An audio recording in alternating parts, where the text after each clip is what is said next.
आपण मानंकु मोर नमस्कार। जय जगन्नाथ। आज आम सरस्वती पूजा बा बसंत पंचमी संपर्क में आलोचना करिबा।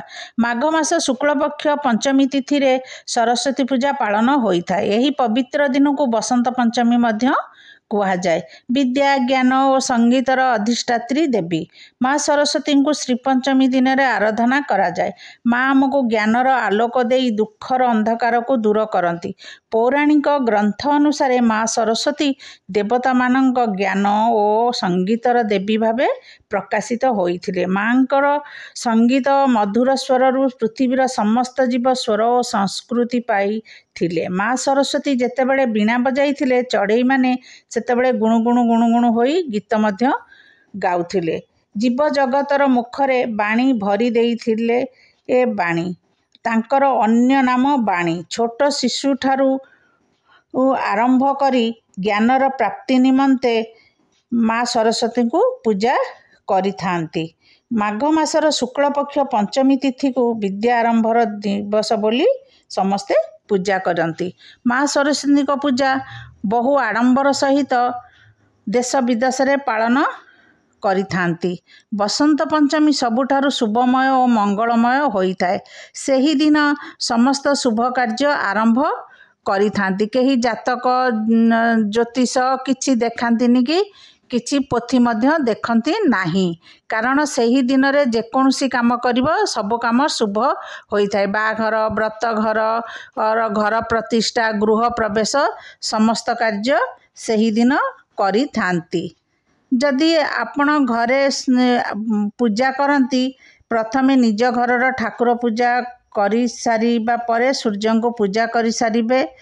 सूर्य को पूजा करिला परे माँ सरस्वती को पूजा आरंभ करिबे। श्रीपंचमी चलित वर्ष 2025 मसीहा फेब्रुआरी 2 तारिख रे पड़ुछि।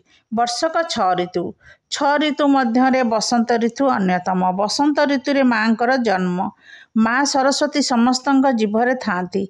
यही दिन पूजा कले विद्या लाभ हुए। यही दिन पिला माने विद्यालय रे पूजा करी थांती। यही दिन सब शुभ कार्य होता है। विद्यार्थी माने नील सरस्वती स्तोत्र पठन कले माँ सरस्वती खुशी होई थांती। घरे सरस्वती पूजा कले प्रथमे घर द्वार सफा करिवे। माँ को मूर्ति आनिबे नहले फोटो रखी पूजा करी पारिबे। संकल्प करी घट स्थापन करिवे। माँ सरस्वती गायत्री मंत्र पाठ करिवे। कलश तले धान बा चाउल देबे। ता उपरे कलश बसाइबे। सेथिरे गंगा जल गुआ चंदन पैसा पकाइबे। कलश रे चंदन सिंदूर देबे। कलश रे करिया देबे।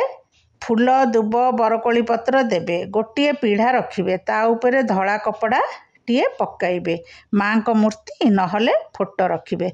पंचामृत रे स्नान कराइबे नहले गंगा जल रे स्नान कराइले चलिबो।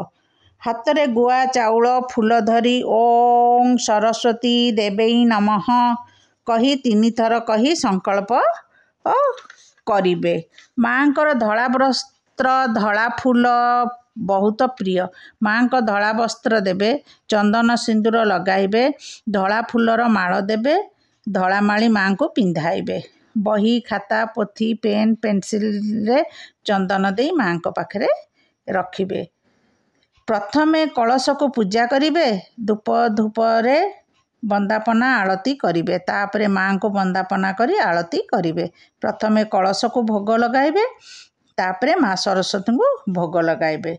भोगरे नड़िया कदली चूड़ा उखुड़ा मिठा अन्यान्य फल चूड़ा घसा लडू भोग होइथाए। भोग करी सारिबा परे माँ को पुष्पांजलि देबे।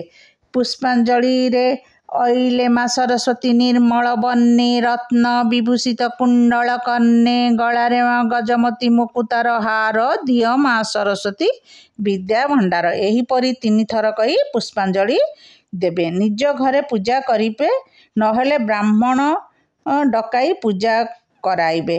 ब्राह्मण डाकिले होम करिबे। नुआ विद्या आरंभ कले नुआ खड़ी नुआ सिलट आनी ठाकुरंग पाखरे रखिबे। तापरे ठाकुरंग पाखरु उठाई विद्या आरंभ करिबे।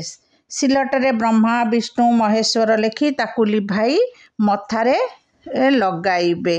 एही परी सरस्वती पूजा करी समस्त को भोग देबे। आउ निजे ଭୋଗ ଖାଇବେ। ସେଦିନ ଠାକୁରଙ୍କୁ ଉଠାଇବେ ନାହିଁ। ସେଦିନ ସନ୍ଧ୍ୟାବେଳେ ଠାକୁରଙ୍କୁ ଧୂପ ଦୀପ ଦେବେ। ତା ପରଦିନ କଳସକୁ ଭୋଗ ଲଗାଇବେ। ମା ସରସ୍ୱତୀଙ୍କୁ ଭୋଗ ଲଗାଇ ତାପରେ ଠାକୁରଙ୍କୁ ଉଠାଇବେ। ଏହିପରି ସରସ୍ୱତୀ ପୂଜା କରିବେ। ଜୟ ଜଗନ୍ନାଥ। ନମସ୍କାର।